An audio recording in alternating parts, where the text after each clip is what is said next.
വചനം വചനം നീതിയുടെ വചനം ദൈവവചനം ജീവന്റെ വചനം നീതിയുടെ വചനം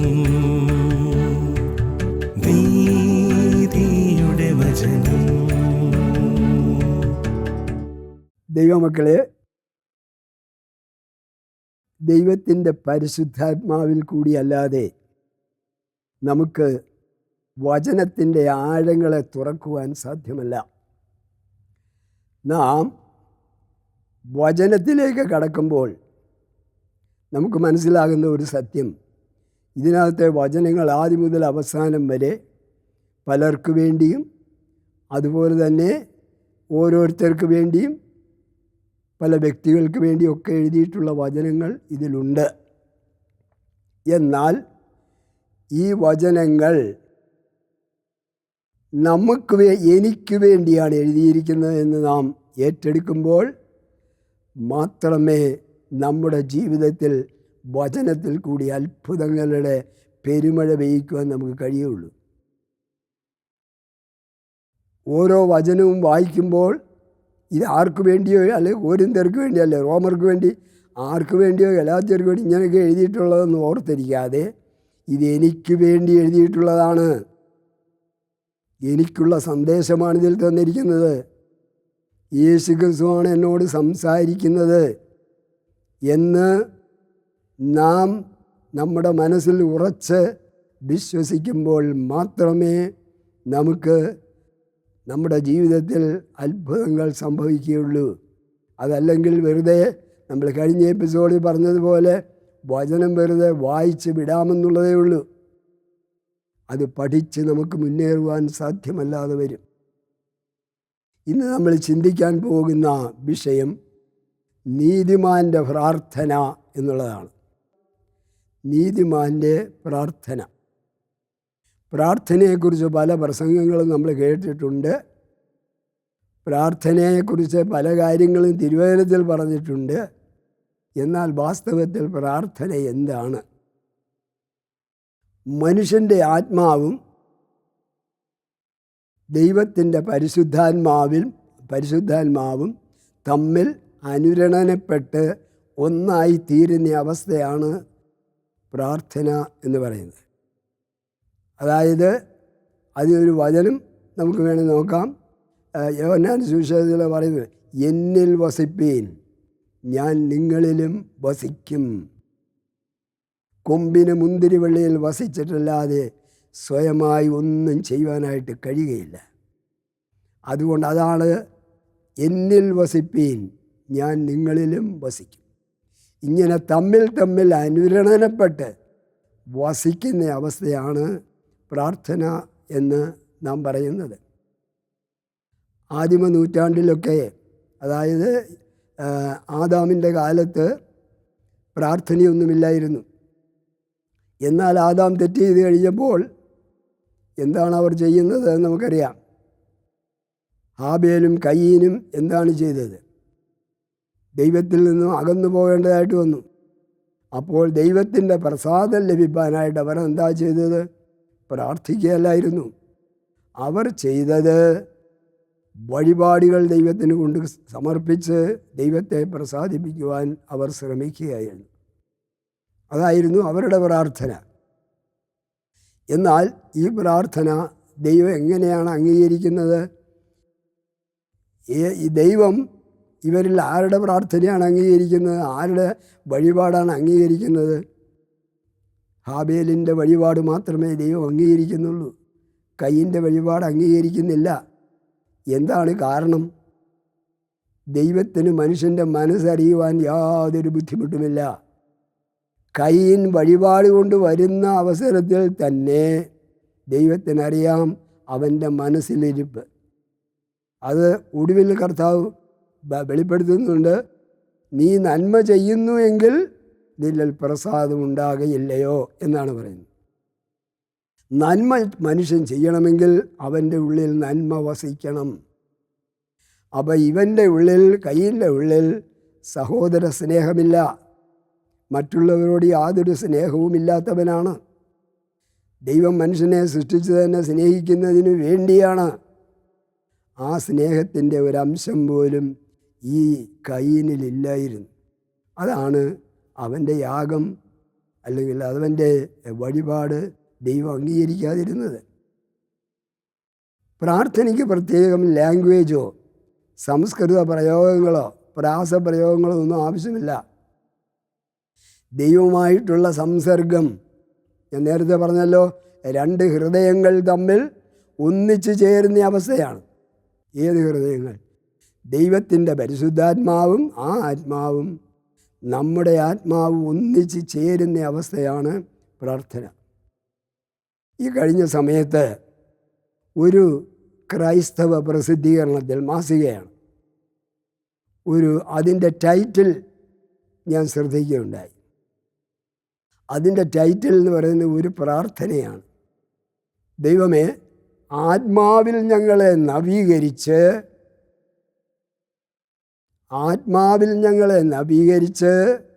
സൃഷ്ടിയെ വീണ്ടെടുക്കണമേ.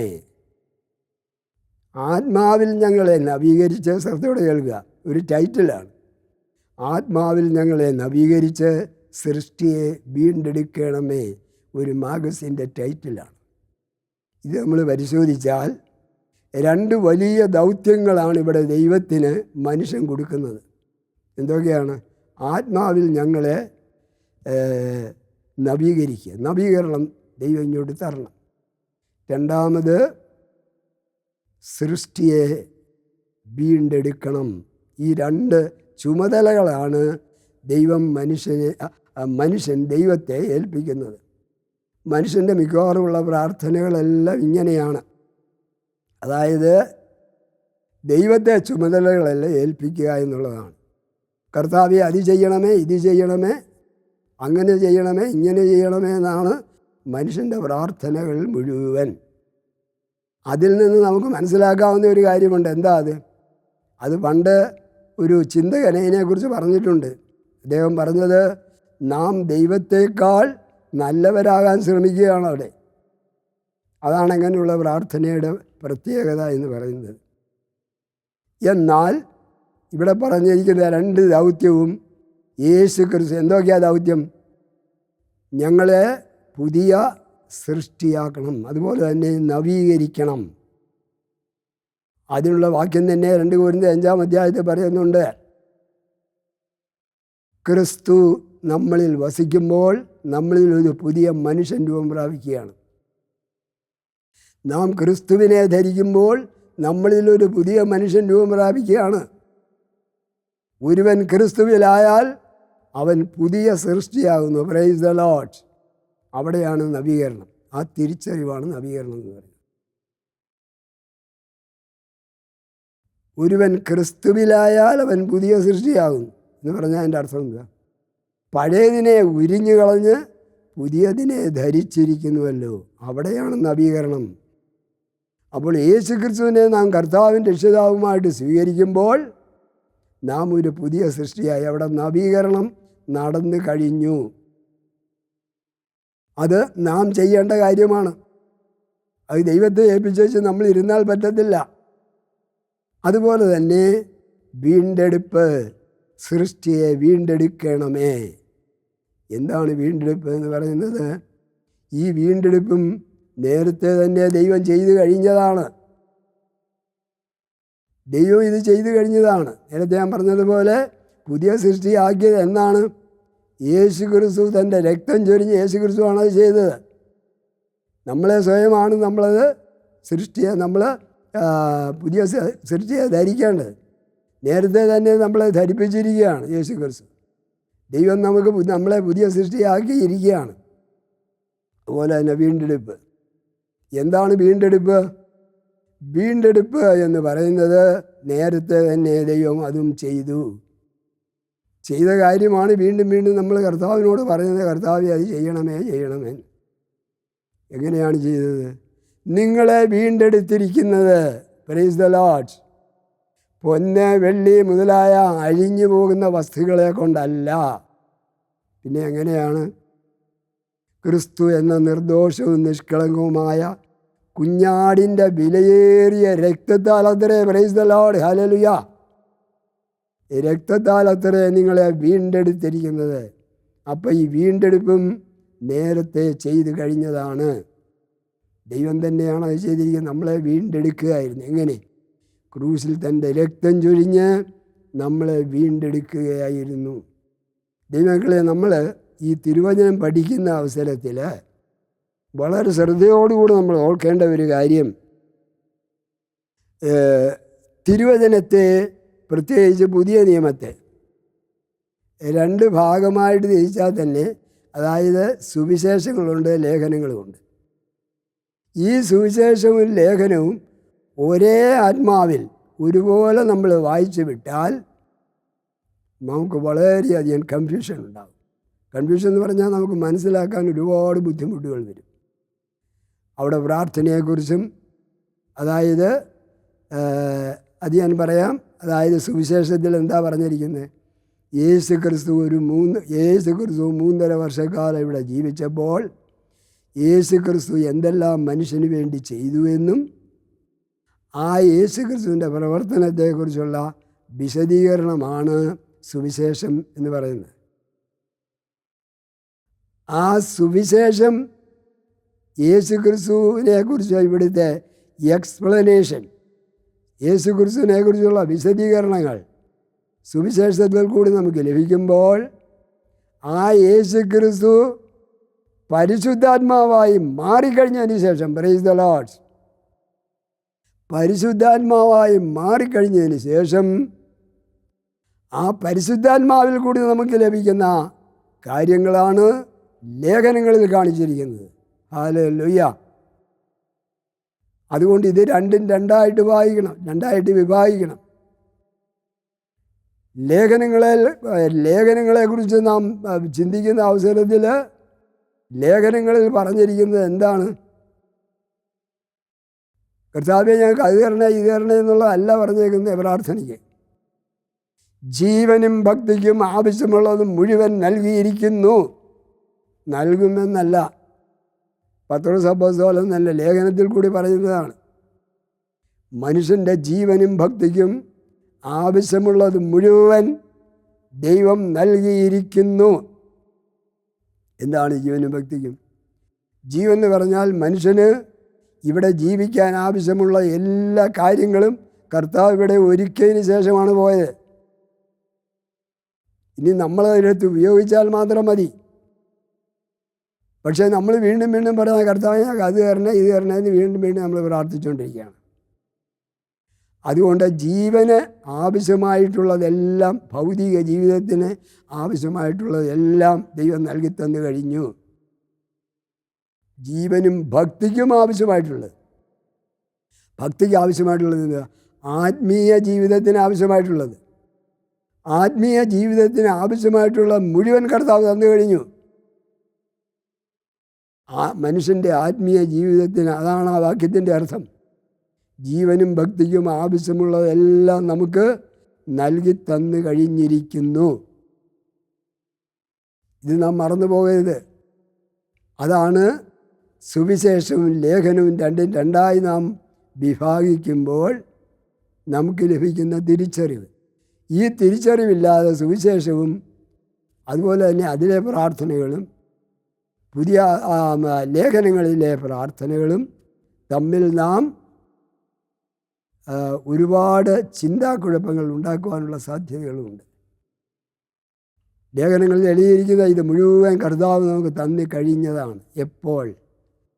യേശു ക്രിസ്തു ക്രൂസിൽ തൻ്റെ രക്തം ചൊരിഞ്ഞ് താൻ ടെറ്റലസ്റ്റായി എന്ന് പറഞ്ഞപ്പോൾ നമ്മൾ സാധാരണ സമാധാനത്തിന് വേണ്ടി പ്രാർത്ഥിക്കാറുണ്ട്. കർത്താവേ, ഞങ്ങൾക്ക് സമാധാനം തരണമേ. കർത്താവ് എന്താ പറഞ്ഞത്? എൻ്റെ സമാധാനം ഞാൻ നിങ്ങൾക്ക് തരുന്നു. തന്നേച്ചാ കർത്താവ് പോയത്. പക്ഷേ പിന്നെ നമ്മൾ ചോദിക്കുകയാണ്, കർത്താവേ സമാധാനം തരണേ, സമാധാനം. എൻ്റെ സമാധാനം നിങ്ങൾക്ക് തന്നേച്ച് പോകുന്നു. അപ്പോൾ ആ സമാധാനം നമ്മളെടുത്ത് ഉപയോഗിച്ചാൽ മതി. അപ്പോൾ നമുക്ക് സമാധാനം ഉണ്ടാകും. അല്ലാതെ സമാധാനം തരണേ എന്ന് പറഞ്ഞിട്ട് യാതൊരു കാര്യവുമില്ല. ഇനിയും പ്രാർത്ഥനയെക്കുറിച്ച് നമ്മൾ ചിന്തിക്കുമ്പോൾ ഒരു തിരിച്ചറിവിലേക്ക് വരണം. അതായത് ഈ ലേഖനങ്ങളിൽ എങ്ങനെയാണ് പ്രാർത്ഥനയെക്കുറിച്ച് പറഞ്ഞിരിക്കുന്നത്. യാക്കോബ് അപ്പോസ്തലൻ അതിനെക്കുറിച്ചൊരു വിശദീകരണം പറഞ്ഞിട്ടുണ്ട്. പ്രാർത്ഥനയെക്കുറിച്ച് യാക്കോബ് 5:13 മുതൽ 16 വരെയുള്ള വാക്യങ്ങളാണത്. യാക്കോബ് 5:13 മുതൽ 16 വരെയുള്ള വാക്യങ്ങൾ. അതിൽ എല്ലാം ഞാൻ വായിക്കുന്നില്ല. അതിൽ 16-ാമത്തെ ഒരു വാക്യം മാത്രമേ ഞാൻ വായിക്കുന്നുള്ളൂ. നീതിമാൻ്റെ ശ്രദ്ധയോടുകൂടിയ പ്രാർത്ഥന വളരെ ഫലിക്കുന്നു. അതാണ് 16-ാമത്തെ വാക്യത്തിൽ പറഞ്ഞിരിക്കുന്നത്. നീതിമാൻ്റെ ശ്രദ്ധയോടുകൂടിയുള്ള പ്രാർത്ഥന വളരെ ഫലിക്കുന്നു. ഈ 13 മുതൽ 16 വരെയുള്ള വാക്യത്തിൽ പല വിധത്തിലുള്ള പ്രാർത്ഥനകളെക്കുറിച്ച് പറയുന്നുണ്ട്. ഒന്നാമത്തെ ഒരു 4 തരത്തിലുള്ള പ്രാർത്ഥന തന്നെ അവിടെ പറയുന്നുണ്ട്. ഒന്നാമത്തേത്, നിങ്ങളിൽ ഒരുത്തൻ ദീനമായി കിടന്നാൽ സഭയിലെ മൂപ്പന്മാരെ വരുത്തി എണ്ണ പൂശി അവന് വേണ്ടി പ്രാർത്ഥിക്കണം. ഇതാണ് ഒന്നാമത്തേത്. ഇത് നമ്മൾ ഇന്നും ചെയ്യാറുള്ളതാണ്. അതായത് ചില സഭകൾ അതിന് തൈല ലേപനം എന്ന് പറയും, ചിലർ അതിനെ എണ്ണയും വെള്ളമൊക്കെ പൂശി തൊട്ട് പുരട്ടി അങ്ങനെ പ്രാർത്ഥിക്കാറുണ്ട്. വിശ്വാസത്തിൻ്റെ വർധനയ്ക്ക് വേണ്ടി ഇതൊക്കെ ചെയ്യുന്നതിൽ തെറ്റില്ലായിരിക്കാം. അതിൻ്റെ പ്രാർത്ഥനയുടെ ഫലം എത്രമാത്രം ഉണ്ട് എന്നുള്ളത് നമ്മളല്ല തീരുമാനിക്കുക, ദൈവം തീരുമാനിക്കും. ഞാൻ നേരത്തെ പറഞ്ഞല്ലോ, ഏത് വികലമായിട്ടുള്ള പ്രാർത്ഥനകളും ദൈവം സ്വീകരിക്കുന്നവനാണ്. അതിന് പ്രാർത്ഥനയുടെ ലാംഗ്വേജോ അതിന് പ്രാർത്ഥനയുടെ സംസ്കൃത ഭാഷയുടെ പ്രാസപ്രയോഗങ്ങളോ ഇതൊന്നും അതിനാവശ്യമില്ല. അതാണ് ഞാൻ നേരത്തെ പറഞ്ഞ മനുഷ്യഹൃദയവും ദൈവഹൃദയവും തമ്മിൽ അനുരണനപ്പെടുന്ന അവസരമാണ് പ്രാർത്ഥന എന്ന് ഞാൻ നേരത്തെ പറഞ്ഞു കഴിഞ്ഞതാണ്. അപ്പോൾ ഇവിടെ ഇതിന് എത്രമാത്രം ഫലമുണ്ട് എന്നുള്ളതിനെക്കുറിച്ച് നമുക്കറിയത്തില്ല, അത് ദൈവമാണ് തീരുമാനിക്കുന്നത്. ഈ 13 മുതൽ 16 വരെയുള്ള വാക്യത്തിൽ രണ്ടാമത്തെ പ്രാർത്ഥന പറഞ്ഞിരിക്കുന്നത് എന്താണ്? വിശ്വാസത്തോടു കൂടിയ പ്രാർത്ഥന. വിശ്വാസത്തോടു കൂടിയ പ്രാർത്ഥന എന്ന് പറഞ്ഞ് നമ്മൾ പ്രാർത്ഥിക്കാറുണ്ട്. എന്നാൽ മനുഷ്യൻ്റെ വിശ്വാസം പൂർണ്ണമല്ല. ഒരു മനുഷ്യൻ്റെയും വിശ്വാസം പൂർണ്ണമല്ല. നമ്മൾ പലപ്പോഴും പറയാറുണ്ട്, ഞങ്ങളെല്ലാം പൂർണ്ണ വിശ്വാസത്തിൽ ഞങ്ങൾ പ്രാർത്ഥിക്കുകയാണ് എന്നൊക്കെ പറയാറുണ്ട്. പക്ഷേ അതിനകത്ത് കാര്യമില്ല, അത് ശരിയല്ല. എന്ന് പറഞ്ഞാൽ അത് പൂർണ്ണത എത്തിയിട്ടില്ല മനുഷ്യൻ്റെ വിശ്വാസത്തിൽ. അതിനെക്കുറിച്ചൊരു എപ്പിസോഡ് നമ്മൾ പണ്ട് ചെയ്തതാണ്.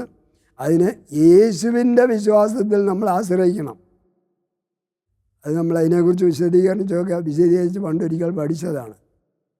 യേശുവിൻ്റെ വിശ്വാസത്തിൽ ആശ്രയിച്ചുകൊണ്ട് ആ തിരിച്ചറിവിലാണ് നമ്മൾ പ്രാർത്ഥിക്കുന്നത്. ഏതായിരുന്നാലും വിശ്വാസത്തോടു കൂടിയ പ്രാർത്ഥനയാണ് രണ്ടാമത്തെ കാറ്റഗറിയിൽ പെട്ടത്. ആ വിശ്വാസത്തോടു കൂടിയുള്ള പ്രാർത്ഥനയിലും ഫലം തരുന്നത് ആരാ? ദൈവമാണ് ഇതിന് ഫലം തരുന്നത്. വിശ്വാസത്തോടുകൂടിയുള്ള പ്രാർത്ഥനയും ഫലം തരുന്നത് ദൈവമാണ്. അത് എത്രമാത്രം അതിന് ഫലം ലഭിക്കുന്നു എന്നുള്ളത് നമുക്കറിയത്തില്ല, അത് ദൈവത്തിന് മാത്രമേ അറിയത്തുള്ളൂ. വിശ്വാസത്തോടു കൂടിയുള്ള പ്രാർത്ഥന. മൂന്നാമത്തെ കാറ്റഗറിയിൽ പെടുന്ന പ്രാർത്ഥന എന്ന് പറയുന്നത് തമ്മിൽ പാപങ്ങളെ ഏറ്റുപറഞ്ഞ് പ്രാർത്ഥിക്കും. അതും ഈ 13 മുതൽ 16 വരെയുള്ള വാക്യത്തിലാണ് കൊടുത്തിരിക്കുന്നത്. അതിൻ്റെ ഏറ്റവും പ്രധാന മൂന്നാമത്തെ പ്രാർത്ഥന എന്ന് പറയുന്നത് തമ്മിൽ പാപങ്ങളെ ഏറ്റുപറഞ്ഞ് പ്രാർത്ഥിക്കുക എന്നുള്ളതാണ്. അതിനും ദൈവം പ്രതിഫലം നൽകും. പക്ഷേ എത്രമാത്രം പ്രതിഫലമുണ്ട് എന്നുള്ളത് നമുക്ക് വ്യക്തമല്ല. എന്നാൽ ഇനിയാണ് നമ്മൾ ചിന്തിക്കേണ്ടത്, ഇതിലൊക്കെ ഉന്നതമായ തലത്തിൽ സ്ഥിതി ചെയ്യുന്ന ഒരു പ്രാർത്ഥനയുണ്ട്. അതാണ് നീതിമാൻ്റെ ശ്രദ്ധയോടുകൂടിയുള്ള പ്രാർത്ഥന വളരെ ഫലിക്കുന്നു. Praise the Lord, hallelujah. വളരെ എന്നുള്ള വാക്ക് നാം അണ്ടർലൈൻ ചെയ്യണം. മറ്റേ 3 കാറ്റഗറിയിൽ വളരെ എന്നുള്ള വാക്ക് പറഞ്ഞിട്ടില്ല. പ്രാർത്ഥനയ്ക്ക് ഫലം ലഭിക്കുമെന്നൊക്കെ പറയുന്നുണ്ട്. വളരെ ഫലിക്കുമെന്ന് പറഞ്ഞിട്ടില്ല.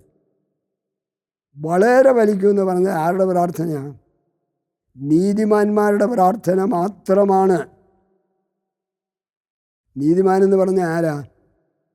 അത് സാധാരണ ആരും പ്രാർത്ഥിക്കാറില്ല. നീതിമാൻ്റെ പ്രാർത്ഥന എന്ന് ആ 16-ാമത്തെ വാക്യം പലരും സ്കിപ്പ് ചെയ്ത് വിടാറുണ്ട്. കാരണം എന്താണെന്ന് ചോദിച്ചാൽ, അവർ ചിന്തിക്കുന്നത്, സ്കിപ്പ് ചെയ്യുന്നവർ ചിന്തിക്കുന്നത്, നീതിമാൻ ആരുമില്ല, ഒരുത്തൻ പോലുമില്ല, അപ്പോൾ ഞങ്ങളുടെ പ്രാർത്ഥന കേൾക്കത്തില്ലേ എന്നാണ് അവർ. അതുകൊണ്ടാണ് അത് വായിക്കാത്തത്. കാരണം നീതിമാൻ്റെ പ്രാർത്ഥന എന്ന് പറയുമ്പോൾ അവർ പോകുന്നത് റോമർ 3:10 റോമർ 3:10 എന്താണ് പറഞ്ഞിരിക്കുന്നത്? റോമർ 3:10 പറഞ്ഞിരിക്കുന്നത്, നീതിമാൻ ആരുമില്ല, ഒരുത്തൻ പോലുമില്ല, നന്മ ചെയ്യുന്നവനുമില്ല. അപ്പോൾ പിന്നെ ഈ പ്രാർത്ഥന കൊണ്ട് പ്രയോജനമില്ലല്ലോ. എന്നാൽ യാക്കോബ് അപ്പോസ്തലൻ അതല്ല ഉദ്ദേശിച്ചിരിക്കുന്നത്. നീതിമാൻ ആരുമില്ല, ഒരുത്തൻ പോലുമില്ല എന്ന് പറഞ്ഞിരിക്കുന്നത് എന്താണത്? പഴയ നിയമത്തിലെ ഉദ്ധരണിയാണ്. പഴയ നിയമത്തിൽ നീതിമാന്മാരാരുമില്ല. അതാത് തലമുറകളിൽ ചില നീതിമാന്മാരുണ്ടായിരുന്നു എന്ന് പഴയ നിയമം പറയുന്നുണ്ട്. എന്നാൽ പുതിയ നിയമത്തിലാണ് നീതീകരിക്കുന്നവൻ കടന്നു വരുന്നത്. ആരാ നീതീകരിക്കുന്നവൻ? യേശു ക്രിസ്തുവാണ് നീതീകരിക്കുന്നവൻ. എങ്ങനെയാണ് അവൻ നീതീകരിച്ചത്? അവൻ നമ്മുടെ പാപങ്ങളെ ഏറ്റെടുത്തുകൊണ്ട് അവൻ്റെ നീതി നമ്മളിലേക്ക് ട്രാൻസ്ഫർ ചെയ്തു. Price the Lord, hallelujah. ആ യേശു ക്രിസ്തുവിൻ്റെ നീതി നമ്മളിലേക്ക് ട്രാൻസ്ഫർ ചെയ്തു. അവിടെ ഒരു എക്സ്ചേഞ്ച് പ്രോഗ്രാമാണ് നടക്കുന്നത്. അത് 2 കൊരിന്ത്യർ 5:21 പറയുന്നുണ്ട്.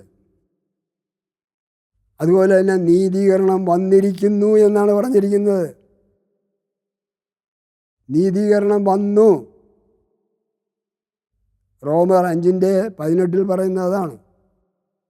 നീതീകരണം ഏകയാഗത്താൽ സകലരും ശിക്ഷാവിധിയിലായതുപോലെ ഏകൻ്റെ അനുസരണത്താൽ നമുക്ക് നീതീകരണവും വന്നു എന്നാണ് പറഞ്ഞത്.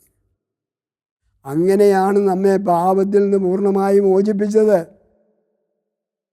ഈ പാപത്തിൽ നിന്ന് പൂർണ്ണമായി മോചിക്കപ്പെട്ടവനാണ് നീതീകരിക്കപ്പെട്ടത്. അവനാണ് സൽഗുണപൂർണ്ണത പ്രാപിച്ചത്. നേരത്തെ നമ്മൾ ചിന്തിച്ചതാണ് അതിനെക്കുറിച്ച്. അവനാണ് വീണ്ടും ജനിപ്പിക്കപ്പെട്ടത്.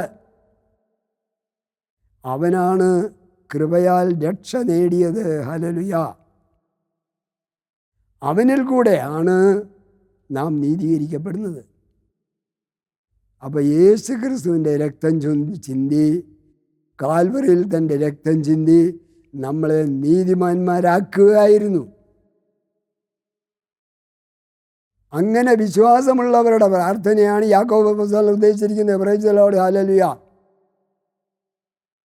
നീതിമാൻ്റെ ശ്രദ്ധയോടുകൂടി പ്രാർത്ഥന വളരെ ഫലിക്കുന്നു എന്ന് യാക്കോബ് പറയണമെങ്കിൽ യാക്കോബ് അത് അനുഭവിച്ചിട്ടുള്ളവനാണ്. യാക്കോബ് അപ്പോസ്തലൻ അത് അനുഭവിച്ചിട്ടുള്ളവനാണ്. അതായത് യേശുവിൻ്റെ നീതി ഏറ്റെടുത്തുകൊണ്ട്, യേശുവിൻ്റെ നീതി ഏറ്റെടുത്ത് സ്വയം ആ നീതീകരണത്തിലേക്ക് കടന്നു വന്നു എന്ന് വിശ്വസിക്കുന്നവനാണ്. അങ്ങനെയുള്ളവരുടെ പ്രാർത്ഥനയാണ് ദൈവം കേൾക്കുന്നത്.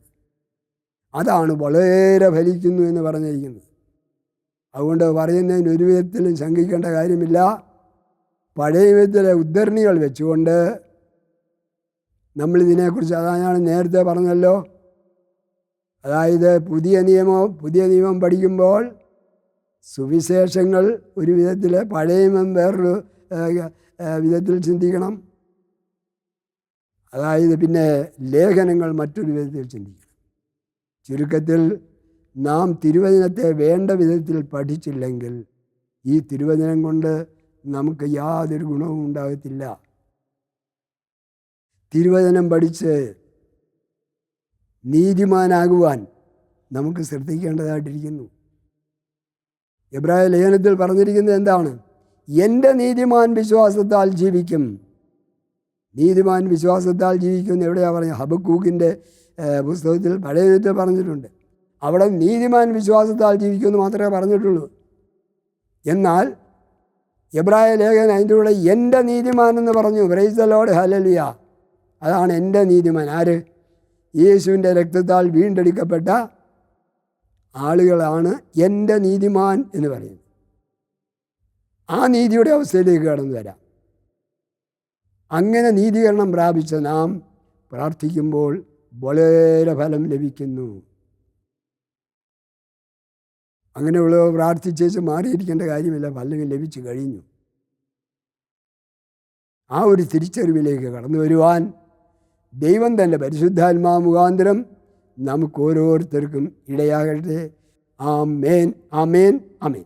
ദൈവവചനം